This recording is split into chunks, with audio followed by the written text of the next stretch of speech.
This is part 2 of a 2-part podcast. Hi, my name's Ryan. I've been a supporter of Paul's for many years now. I wish to get the podcast and video creation part of the system we call Paul back up to full speed. And I think Patreon support is a big part of that system. Go over to patreon.com/Paul Wheaton. Make a pledge for each artifact that Paul creates. Again, the site is patreon.com/Paul Wheaton. You can also find the link in the podcast notes. Enjoy the podcast. So now, basically, because when I'm looking at this picture of your property, you know, now granted, I'm going to say you've been there only 5 years. That's right. And at the same time, you have a worky job. And I saw some little short people there. I imagine they are worthless at permaculture. Well, you know, they take care of the rabbits. And the rabbits are a great system for us. We use the manure. They take care of the chickens. Okay. Ride the goats. How many hugelkulturs have those little shits built so far? Probably not a one. You little bastards! You gotta pull your weight! No. They're planting. They plant seeds. They walk around. We plant wildflower seeds. That is awesome. They're seed spreaders. No, good. Now, my point is that they probably haven't done a lot of permaculture designs, but it does sound like that's cool that they're planting seeds. That is fun, because some kids are kind of like, screw you, Dad, I'm playing my video game right now. And it's like, but if they're actually planting the seeds, that is a big positive. Awesome. Is there anybody else on this property that I haven't heard about yet? Wifey face. There you go. That was the one. Somehow I just sensed this person there, and nothing had been said. Okay. She also has a worky job? Also working from home. So it's nice. Okay. All right. All cool. The thing I'm trying to get to is to say, like, I see this big patch to the south that looks like it is yearning for permaculture love someday, and you haven't gotten there yet because of the worky jobs. And sometimes in your spare time, somebody has a boo-boo, or somebody's hungry, or somebody just broke a thing, and now you're going to spend the next 3 days fixing it. You know, kid stuff. So I have some good news. I have some good news for you. So right here where my cursor is, which is in the north part of the field, there's now a 12-foot tall culture bed, my first one, also built with the excavator. I thought you'd be happy about that. I am happy about that. There are 2 rows of trees planted on contour here. Swells a little bit on the weak side, but we have pears, apples, locusts, white chestnuts on here, and then this right here is where the pond's going. So some permaculture goodness, limited by visuals. It's it's kind of a lame reason, but our back deck is here, so looking out over the pasture, I have to make it both permaculturally and beautiful. Okay, I don't want you to do stuff on contour anymore. Stop that. Why? What am I doing? I thought we're supposed to do that. If you do it on contour, then you're running the risk of creating frost pockets.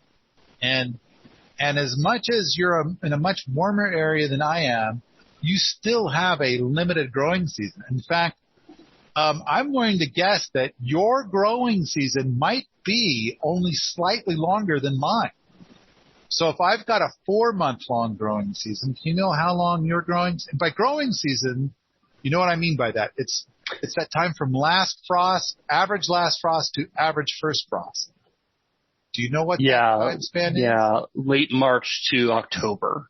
But it's pretty damn cold.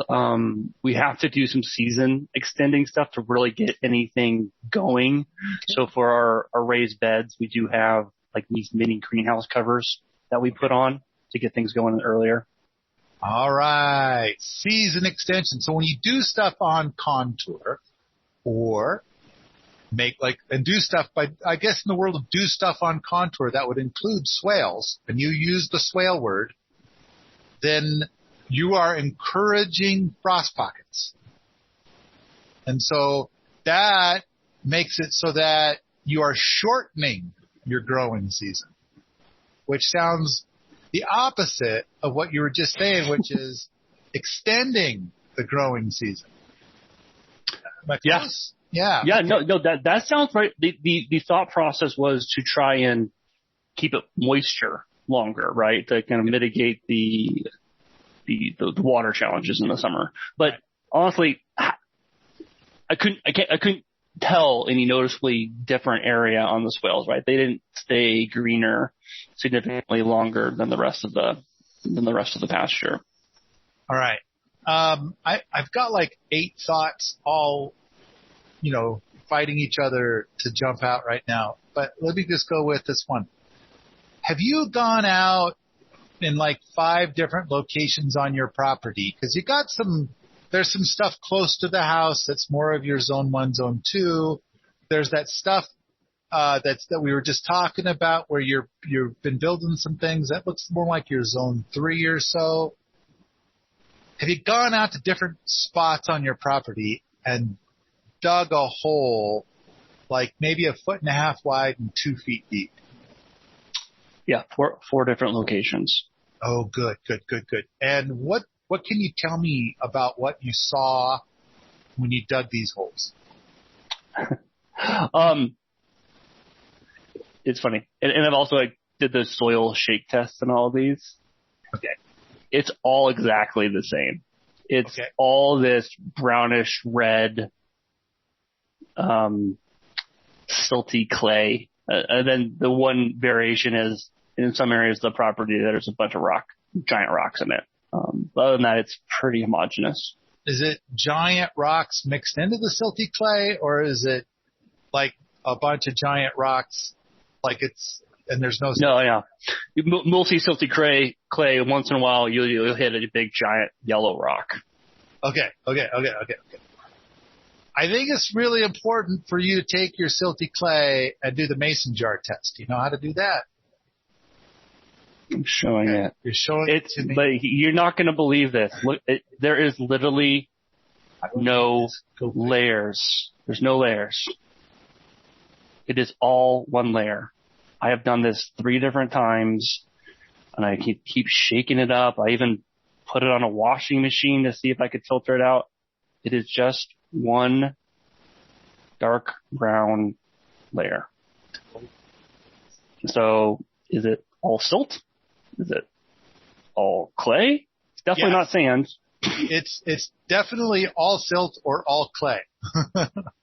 So here's what I want you to do next. I want you to open up your mason jar, dig out, pour off the water, dig out the sludge, and I want you to make, I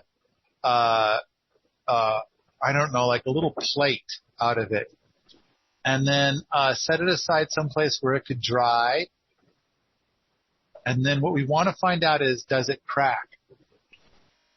Because if it cracks, it's probably clay. In fact, if it cracks, it's definitely clay. Okay, so when it dries out, does it crack? Right. So you're gonna make it's clay. So I can, I know we're running out of time here. We'll get to the picture. When we dug out the pond, I was like, I can't tell if this is silt or clay. It just rained 3 inches. And went down there with the excavator to try and see if I can add some additional compaction.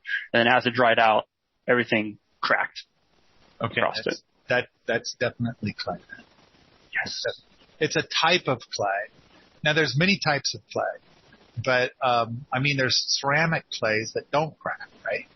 So, but we're getting into a whole area that's not my area. But the thing is that if it cracks, it's clay. So it's a type of clay. So, all right. That's kind of good news. That means you should be able to seal your ponds way, way better. It won't take nearly as much effort to seal your ponds. Right. I hope so. It rained 3 inches in 48 hours, and within a day, there's no water in the pond. So, but I'm just kind of like hoping that it's just because everything is so crazy dry, right? It was digging the pond. By the time we were done, it was just filled with powder, right? No rain in 3 months. See, now, I kind of feel like if what you had was clay, it would have held the water without you doing anything. I know. That's what I was thinking too. That's what made me nervous. So now it cracks like clay, because I kind of feel like silt won't crack. And it's like hard as a rock. I mean, it becomes so hard to break apart. Another indicator in my mind that it's clay. Silt is like super tiny sand. It's just sand, but tinier. And so the thing is that if you get a bunch of water that lands in your pond and it runs out, that kind of suggests that this stuff must be silt, which looks just like clay, but it behaves different. Like water passes through silt. Water can pass through clay, but now it's possible the clay was dry. And then, I mean, usually once it gets wet, but it's like maybe what's happening is that the clay that's in the lower layer was absorbing all that water and, sealing, and it needed more. But 3 inches is a lot of rain. I know. So, I think it's fingers crossed still on that, right? I mean, there's nothing we can do at this point. The hope is that it was, through the excavation process, there's so much loose powdery material on the bottom that just absorbed it. And that as it becomes fully hydrated, then it starts to stay on top. I can't think of anything to do short term at this point to address it. It's like bentonite clay. I don't want to No, it's a clay, right? So I'm talking about clay. Yeah. So bentonite clay, if it's dry, it expands to be 9 times bigger than its original size when it has water. And that's how you can kind of seal certain ponds, is because it kind of gets down into all the cracks, and then when it gets wet, then it grows and expands. But you got to keep it wet. If it gets dry, then all the water goes through it until it expands. So it's kind of a property of bentonite. So that's definitely going to crack when it gets dry. Okay, so you, sir, have hit me with a mystery. And granted, you do the mason jar test, and everything in there looks exactly the same. So there's definitely nothing in there that's sand. No. And so, and that's the way that the layers usually end up. You end up with sand, and then silt, and then clay, and then water. And the water at the top was definitely clear. How about this? Yeah. When you did the test, how long did it take until you could see the results? About 2 hours. That kind of suggests silt. I know it does. But so you're telling me that if I had you saw the size of the mason jar, full of just clay, all that clay would stay in suspension for 24 hours? I would think that, like, in 24 hours, I would see, like, it would be a bunch of clay, but the water would still be cloudy with even, finer bits of clay. Like, it hasn't quite all settled out yet. That's what I would expect after 24 hours. Yeah. And after 72 hours, I think that the water would be clear. That would be consistent with everything that I've read and seen, too, about the soil test. So you probably have silt then. Now, you can still get the silt to seal, but usually there's at least a little bit of clay in there. And it sounds like you got bupkis in that department. And so I'd say one of the things I would do is, like, have you seen my little YouTube video where Josiah Kobernick is like, he goes out into our backyard here, sort of. We've got this area we call Arrakis, which is very sandy. And then he digs a hole about 2 feet across and like a foot deep, and he pours a 5-gallon bucket of water in there, and then It's gone in a few minutes. Yeah, it's a part of the it's one of the videos on the BB for sand badge for sealing a pond. Yes. So then he kind of packs the hell out of it with a rod, a big steel rod, and then he kind of slappy walks on it with his bare feet, which I've got to think like, I don't think that part's really doing much, buddy, but if it makes you happy, go for it. And then he pours another 5-gallon bucket of water in there, and an hour later, the water levels drop half an inch. So, better. Not perfect, but better. And basically, the important thing is that it's clearly when he poured the 5-gallon bucket of water in there to begin with, clearly it's mostly sand. The water just right through. Right? So, let's say you have silt, which is just tiny sand. And so, that means that if you do what Josiah did, it might work. But in that video, he also found like a little nubbin of clay. Not a lot, but a little nubbin of it.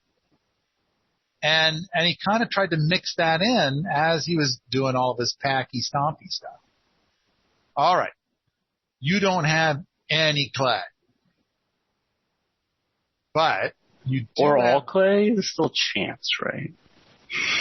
Well, I think the fact that you got 3 inches of rain and then it went away, I don't think you got clay. But you know what? All I got to go on is looking at your mason jar in this video, which clearly it's all one gob of brown, no layers at all. And it's like, wow, that is weird. And then you're telling me about the cracked stuff. And it's kind of like, does silt crack? I mean, every time I've ever seen cracked, I've always seen it on clay. And it's like I go play with it, and it's clay. So, I don't know. I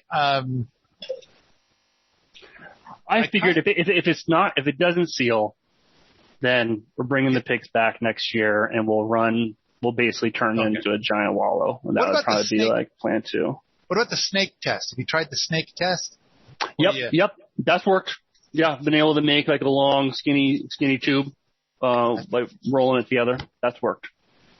That kind of suggests clay, provided that the snake doesn't break. About this long, starts to break. Okay, so that looks like 7 inches. Yeah, maybe a little less. All right. Wow. Man, I'm feeling like there's just edge case all over this. I mean, it seems like you've got either pure clay or pure silt because it didn't layer up. But if the water at the top of the mason jar test is clear in 2 hours, boy, that really makes me think silt. Yeah. And so, all right. Here's what I want you to do. I want you to do what Josiah did. Make a hole 2 feet across, a foot deep. In fact, just do the BB. Get the BB. You know? Prove that the water, you pour a 5-gallon bucket of water in there, prove that water disappears in less than an hour.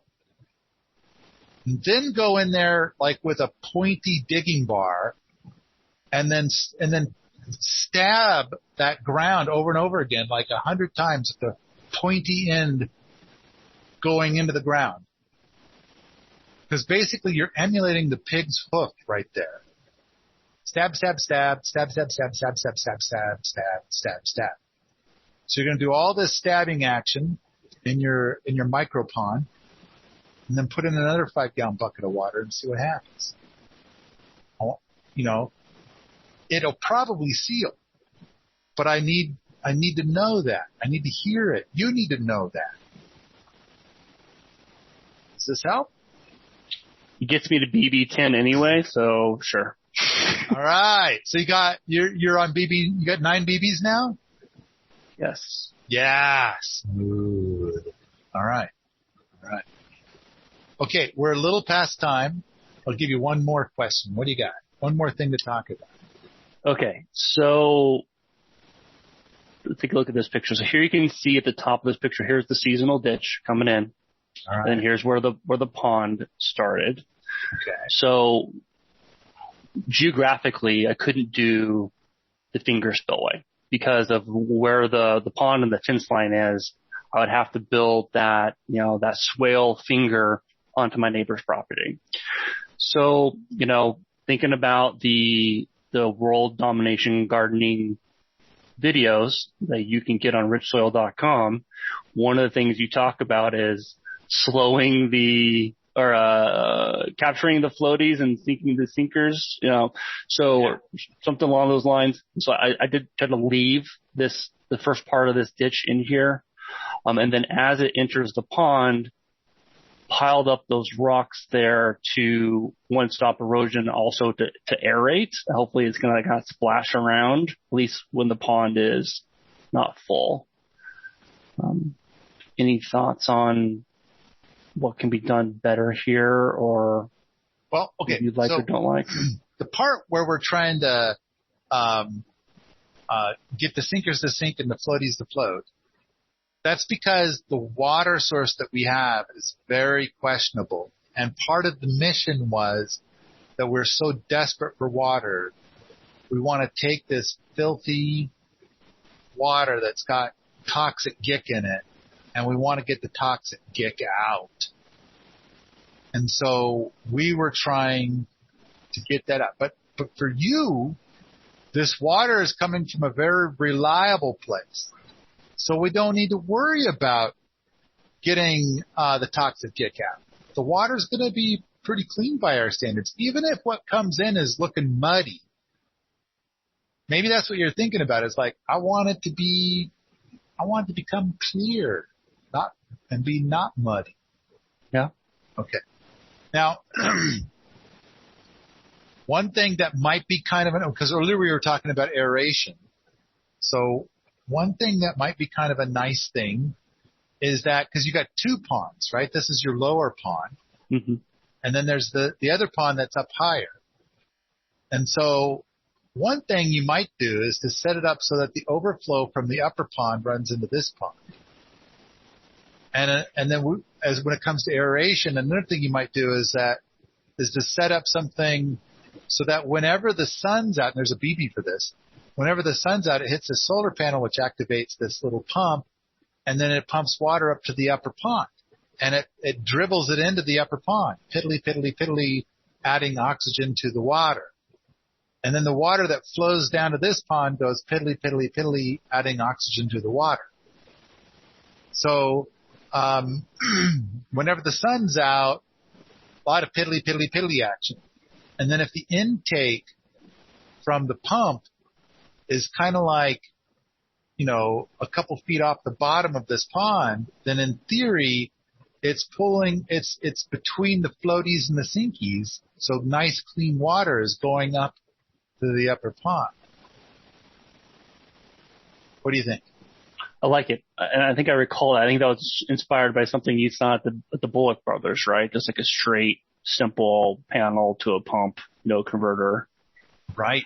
Right. Do you think so the difference in height between those 2 ponds is almost the full height of the property, so 50 feet elevation. Do you think a little pump is going to be able to handle that? Well, it's do you think a piece of string is long enough? It's what I'm trying to do is I'm trying to say. Sure. Okay. Yeah. If it works. Yeah. Okay. Yeah. I mean, like, let's say you get a little pump and you set it up and it turns out to not be enough. And it's like, well, you know what? This pump is great for these flow forms that are going to be set right here now. And now I'm going to go buy a pump that's 4 times beefier than that one and try that. And it's like, I can't help but think that whatever you end up getting, it's going to be fun playing with whether it's big enough or not. Okay.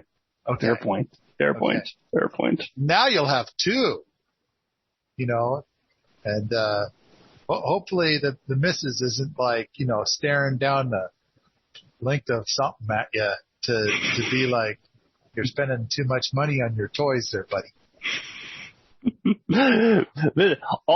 All my toys are going into permaculture projects on the property. So I don't have any other vices in permaculture.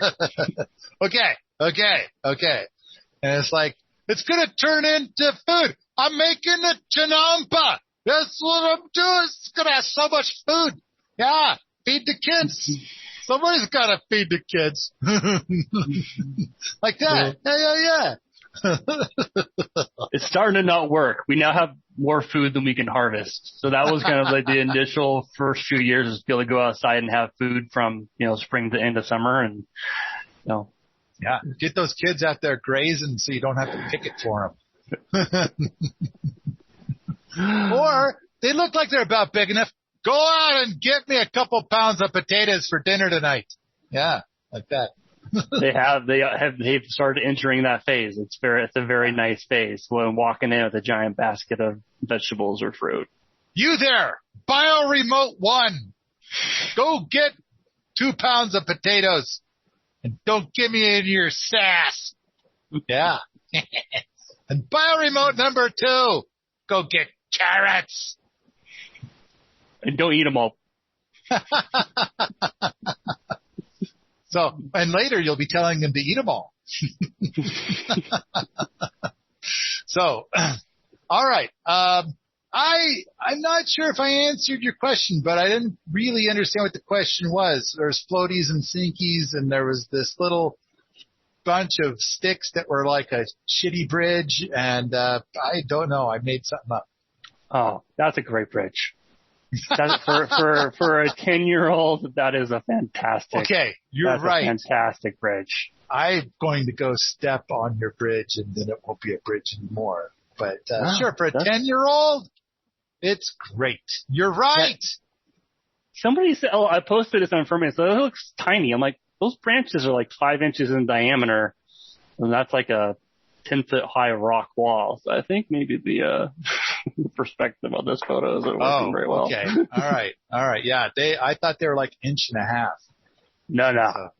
That's big. Even you wouldn't be able to break, I think, even one of those. And we got like 5 branches there. Awesome. Good. Awesome. Those are boulders, not rocks.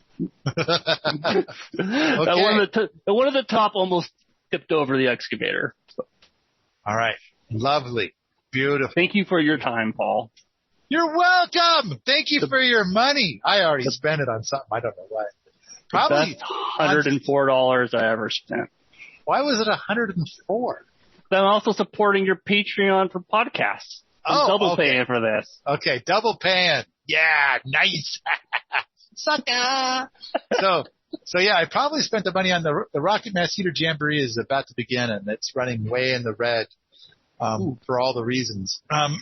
But it's going to be exciting.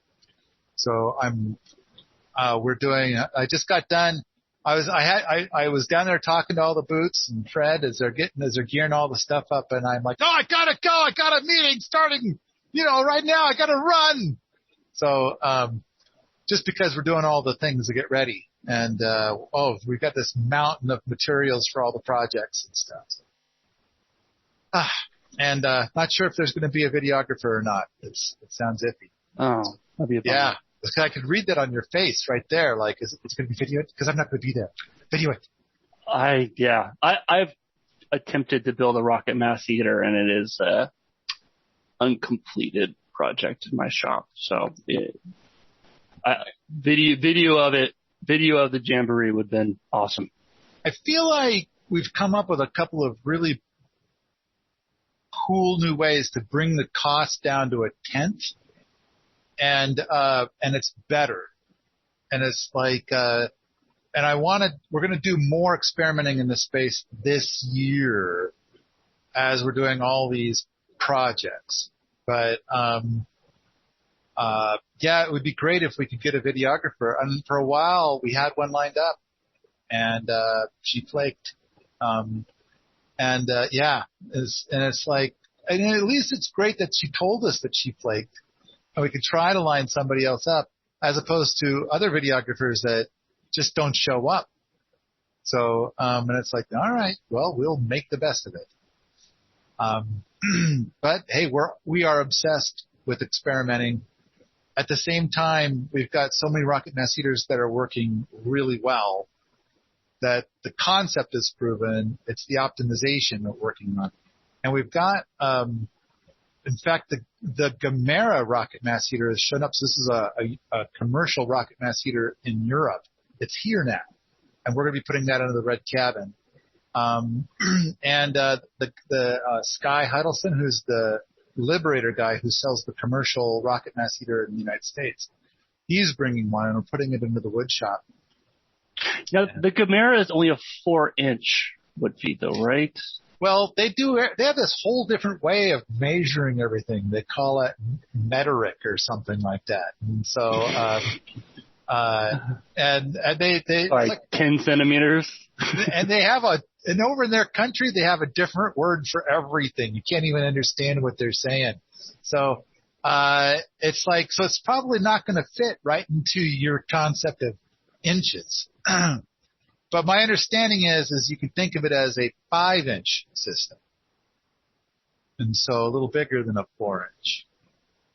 But hey, we'll pop that box open here soon and get to installing it. Maybe, because Sky Huddleston's going to be here a few days, and we're all going to be impressed by his Liberator rocket mass heater, and maybe he'll want to be the guy that runs point on installing the Gamera, because it's kind of like, it's not exactly a competing product because it's in a whole different continent. And it's not like people are probably shipping Liberator rocket mass heaters into Europe. So I think, and I run this event in the red in the hopes of bringing all these rocket mass heater leaders together, and they can cross-pollinate and advance rocket mass heater knowledge, because I think that there's still tons of room for optimization on the whole concept. And so I love it when these guys get together and ideas seem to grow 10 times faster for that year than if we don't hold the event. So, but in order to have the event, we need to sell tickets, and people need to, buy the tickets and come to the event. So, anyway, but most of the events we do here run in the red. They're, subsidized by all the other things that I do. Anyway, I'm super excited about it. I'm sorry that your rocket mass heater isn't complete. Do you have Ernie Erica's book? Yes. Yeah, that's good. I did buy the book, and I did it to Kickstarter. Yeah, supported both the rocket Kickstarters. Oh, good. So, but I think we've come. I mean, that last video, the new 4DVD set, is that from 2016? So that's 5 years old. I think so. Yeah, I have to look back. I mean, I kind of feel like we hit it out of the park with the puppy burner rocket mass heater in those videos. That one is working really, really good. Some of the others we've replaced, but I kind of feel like we're overdue to make a brand new rocket mass heater movie. I hope a videographer shows up and wants to make big bucks and doing a future Kickstarter. If you were to direct somebody to a video today, say, hey, do you want to learn how to build your own rocket mass heater? Here, this is the top choice. What video would you direct them to? I gotta say, whatever you do, don't look at YouTube. There's so much stuff on there that's just a dumpster fire. It's like freak shows of flaming death. Just don't even. And they're labeled as rocket mass heaters, and it's like, no. For a video right now, I kind of feel like if you pick and choose out of my most recent 4 DVD set, you're going to see the stuff about what's in the Fisher Price house. And I kind of feel like that's, for me, that's kind of like, that's the gold standard for what we kind of, we're all trying to compete. All of my efforts are competing with that right now because that is such a strong win. But the materials cost for the core was $700. And at the Permaculture Technology Jamboree this year, Mud designed something because he built something last fall in the red cabin that turned out to be okay, but the outside of it was hot, and I bitched and moaned about it. So basically, he designed something that's exactly the same thing, but it's in, like, he kind of cut the bottom off of a barrel, like the bottom third of a barrel. So now he's got this thing that looks like a bowl, and then he puts the core into that, and then he fills it with sand. And the idea is that sand is really insulative and cheap. I mean, he just took shovelfuls of what's in Arrakis right now and put it into this. And I argued with him about it for like an hour before I kind of came to the conclusion of like, you know what?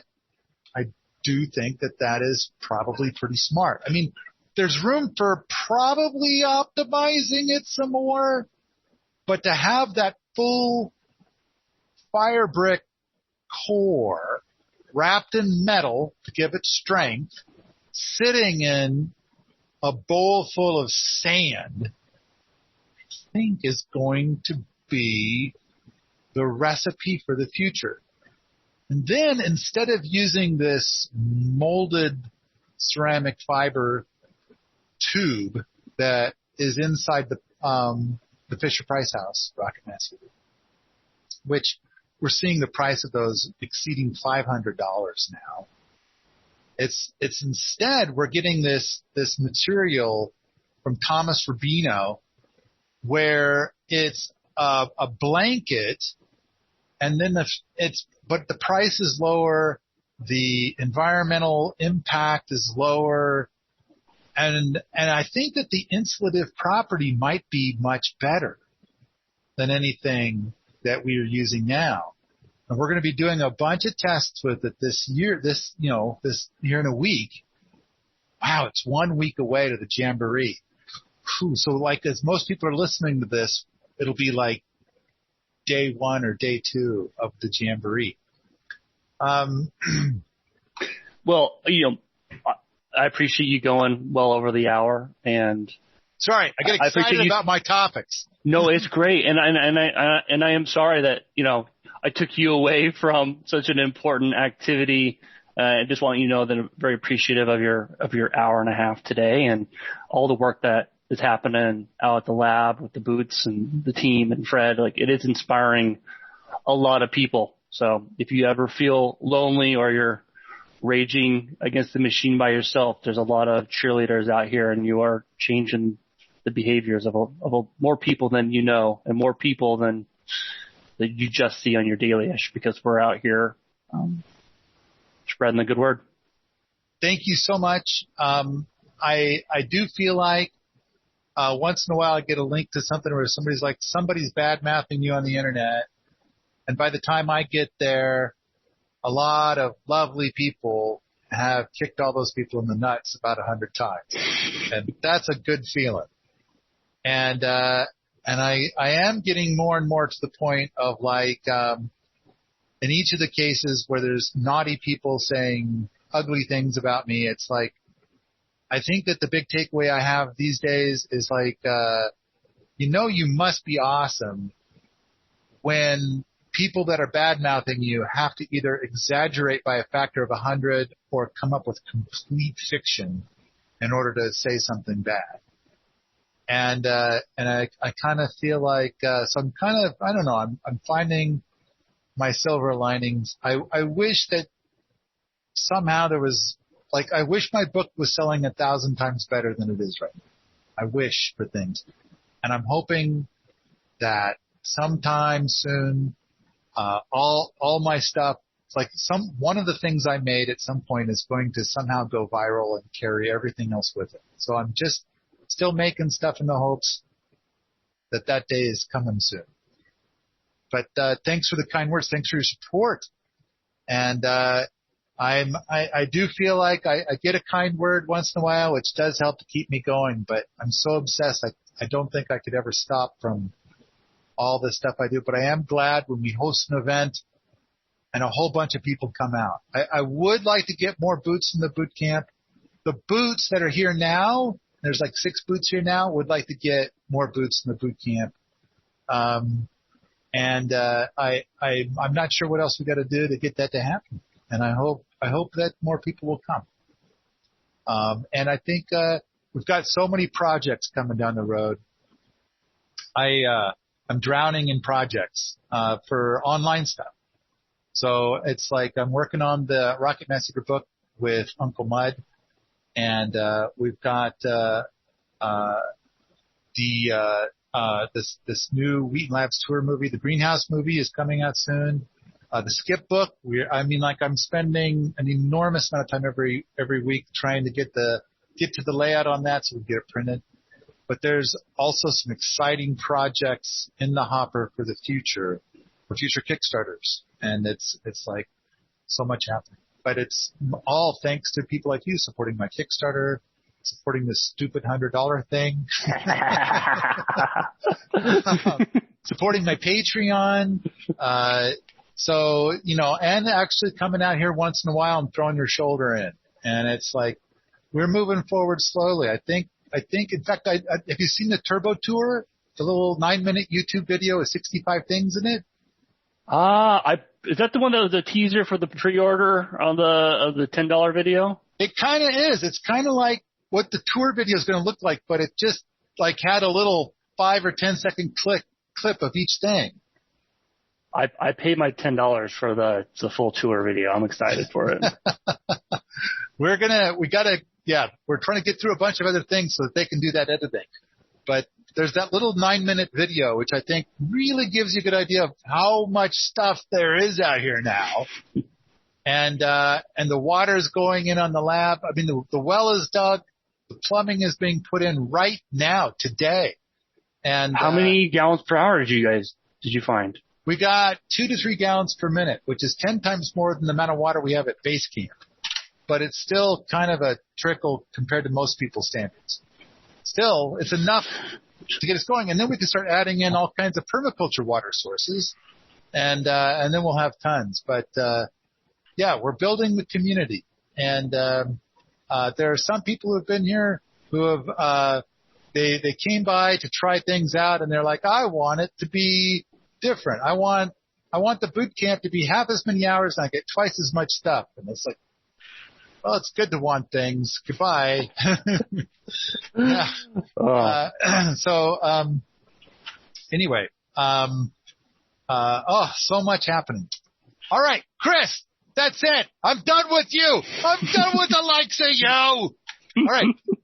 Thanks for doing all this. If you like this sort of thing, come on out to the forums at permies.com, where we talk about permaculture design, homesteading, and permaculture all the time. Don't forget, go out to patreon.com/Paul Wheaton and make a pledge for future artifacts.